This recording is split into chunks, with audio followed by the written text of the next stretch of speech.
নমস্কার বন্ধুরা, তোমাদের জন্য নিয়ে এসেছি ঘরোয়াভাবে ফ্রাইড রাইস রেসিপি।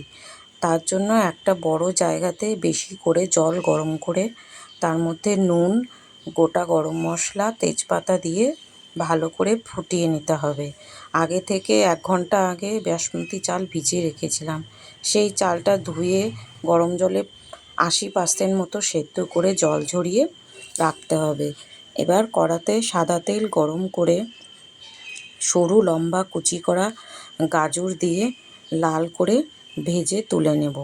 এবার ওই তেলেই ক্যাপসিকাম আর বিনস কুচি একসঙ্গে ভেজে নেব। তোমরা চাইলে আলাদা আলাদা করেও ভেজে নিতে পারো।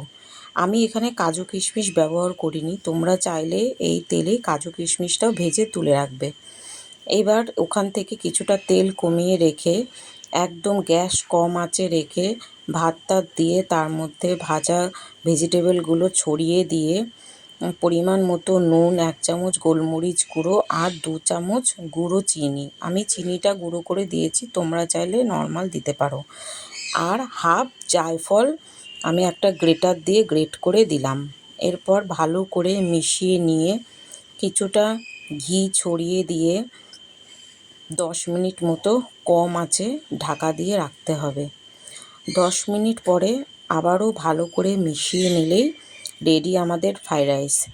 এবার আরও 10 মিনিট গ্যাস বন্ধ করে ঢাকা দিয়ে রেখে তারপরে পরিবেশন করতে হবে, একদম ঝরঝরে হয়ে যাবে।